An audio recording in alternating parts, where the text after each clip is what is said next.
Hello everybody, welcome to another Nephilim Builds. It's Pride Month and we're celebrating by making various LGBTQIA+ characters in media, because fuck Trump. Today we're going to answer the call from a new era as Sailors Neptune and Uranus from Sailor Moon. As I was keeping in mind that these videos are about capturing the spirit of the characters rather than capturing their abilities perfectly. With that said, let's address the obvious. And no, I'm not talking about their infamous lesbian relationship. These two were so blatantly gay for each other that when the Cloverway English dub tried to hide it by making them cousins, all they succeeded in doing was making them gay and incestuous. No, what I want to talk about is their movesets. Look, a shonen battle anime Sailor Moon is not, and that's fine, it doesn't have to be. But these girls do not have any moves. Sorry, that's a lie. They have one move each with 4 or 5 different names and special effects for those moves. So you know the whole spirit of the characters bit?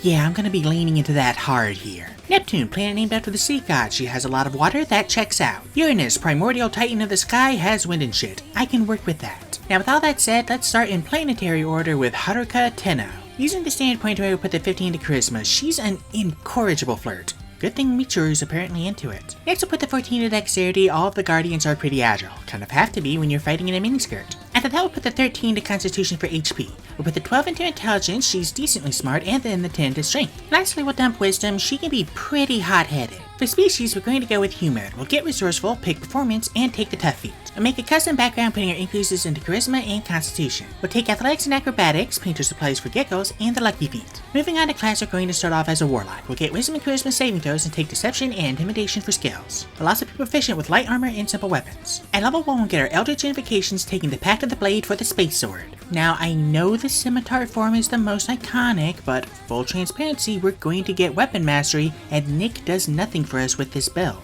Also, I kind of just like the rapier better. We'll get 2 cantrips, taking Booming Blade from Tasha's and Eldritch Blast for Space Sword Blaster. Apparently in the manga she can use this for melee attacks, hence the Booming Blade. Also, I'm going to be relying on Thunder damage for wind. We'll also get 2 spells, taking Hex for more damage and Expeditious Retreat to dash. We're now going to multiclass the fighter, getting medium armor, shields, and all weapons. At level 1 we'll get second wind in our fighting style, taking dueling. We'll also get weapon mastery, taking the rapier. Back to warlock, at level 2 we'll get 2 more invocations, taking Armor of Shadows and Agonizing Blast, Eldritch Blast. We'll also take Charm Person to flirt. At level 3 we'll get our otherworldly patron. We'll channel the power of Uranus with the Genie patron, picking the Jenny. We'll get our Genie's vessel, ignoring the bottled respite and favoring Genie's wrath for extra thunder damage. Also, I'm going to make a call here and treat the expanded spell list like the reprinted subclasses do, which means we'll get Detect Evil and Good and Phantasmal Force from Genie and Thunder Wave and Gust of Wind from Jenny. Here's a tongue twister for you, say Genie Jenny 5 times fast. We'll also take Cloud of Daggers for slashing wind blades. At level 4 we'll take the Wordcaster feed, rounding charisma. We'll also take Prestidigitation for effects and protection from evil and good.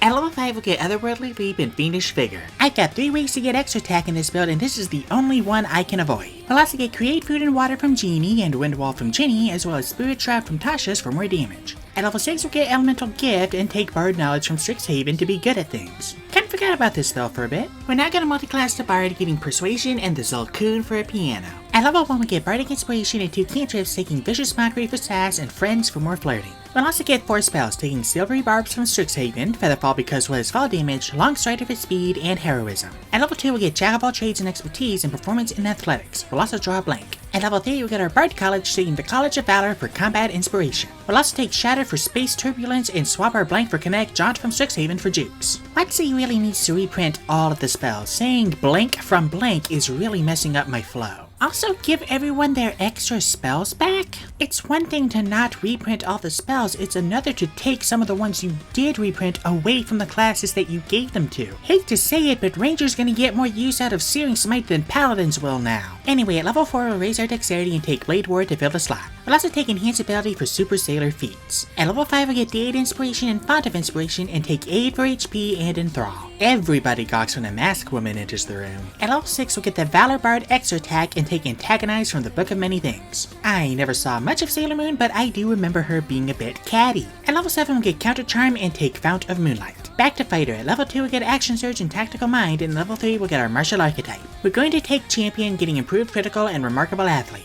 At level 4 we'll raise our Constitution, and at level 5 we'll get Tactical Shift. Lastly, at Fighter and Bards level 6 and 8 we'll take the boons of Fortitude and Spell Recall, capping our Charisma. We'll also take Freedom of Movement. Now that we're level 20, we finally have our modifiers. Our AC with Armor of Shadow is 16, our movement speed is 30, and our average HP is 249 with 6d10 and 14d8 hit dice. And with that, we are done. But you can't have a horizon if the sky doesn't meet the sea. Using the standard pointer, I would put the 15 to Wisdom. Mitru is about 80% of Haruka's impulse control. We'll put the 14 to Dexterity, again, miniskirts. Great freedom of movement, very little protection. Also, great airflow. Seriously, guys, forget all the gender stuff, just normalize men wearing skirts. You'll thank me. We'll put the 13 to Constitution again, and then the 12 into Charisma. She's charming, she just doesn't lean into it like Haruka does. We'll put the 10 to Intelligence and then dump Strength. We won't need it. We're still human, so we'll get Resourceful again, pick Performance and Painter Supplies, and take the Musician feat. We'll obviously take the Viol, then go with the Lyre and the Dulcimer. I just feel like they fit her. We'll make another custom background putting our increases into Wisdom and Constitution. We'll take Persuasion and Perception, the Disguise Kit for collecting makeup, and the Lucky feat. Moving on to class, we're going to start off as a monk. We'll get Strength and Dexterity saving throws and pick Athletics and Acrobatics for skills. We'll also be proficient with monk weapons and the lute. I think that's all the string instruments. At level 1, we'll get Martial Arts and Unarmored Defense. At level 2, we'll get Monk's Focus, Unarmored Movement, and Uncanny Metabolism, and at level 3, we'll get Deflect Attacks and our Monastic Tradition. We're going to go with the Warrior of the Elements, getting Manipulate Elements and Elemental Attunement. You can use this to extend your bludgeoning damage, but I just want to point out, late 5e likes using cold for water.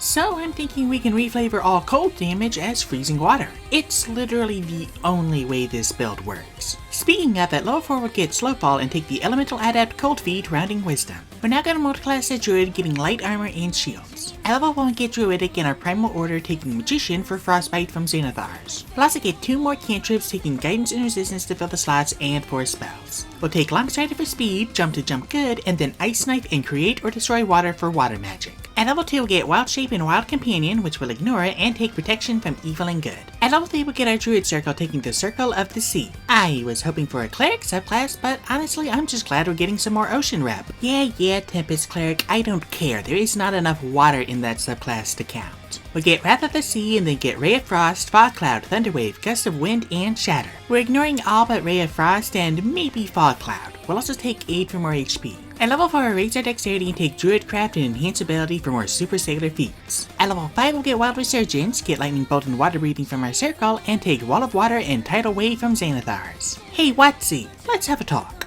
Now, I get you might not want to reprint all of the old spells at once, but you made an ocean-themed druid subclass and didn't reprint Tidal Wave?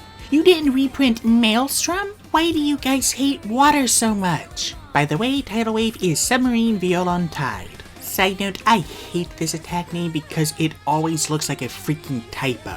I'd swear it was a typo if it wasn't spelled that way on literally every page of the wiki. Back to Monk, at level 5 we'll get Extra Attack and Stunning Strike. At level 6 we'll get Empowered Strikes and Elemental Burst, and level 7 we'll get Evasion. Back to Druid, at level 6 we'll get Aquatic Affinity and take Protection from Energy. At level 7 we'll get Elemental Fury, still mad that this doesn't work with Unarmed Strikes. I'll also get Control Water and Ice Storm from our Circle. Could have really used these as base Druid spell choices. I mean, they're there on the list, but I can't take them twice, you know? We will take Elemental Bane from Xanathars. At level 8 we'll raise our Constitution and take Fire Shield. We'll exclusively use the Cold Shield. See, this is why we need more water spells. I have to take Fire Shield because it's cold damage and I need the slot filled. At level 9 we get Conjure Elemental and Hold Monster from our Circle. Ignore the second, pretend the first isn't a creature. I mean, it technically isn't anymore, it's just an area of effect where creatures take damage and get restrained.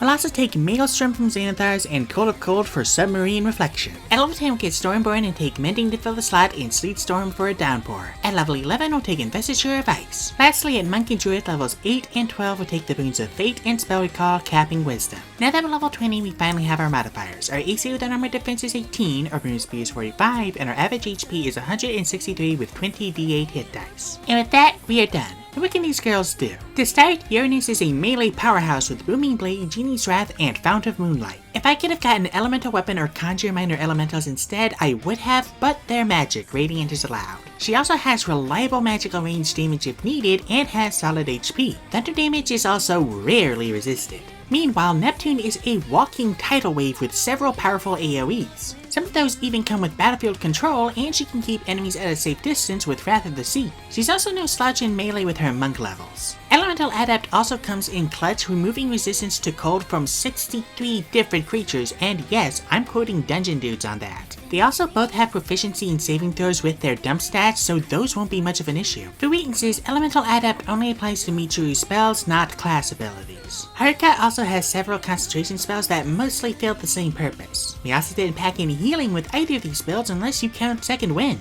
Weaknesses aside, their devotion is as boundless as the sea and sky. Thank you guys so much for watching. If you'd like to support my channel, there's a link to my Patreon down in the description. $1 a month gets you 2-day early access to my videos and access to all my homebrew content. Let me know what you thought of this video down in the comments, and I'll see you all next time when I make Gakko Ibuki from Shaman King Flowers.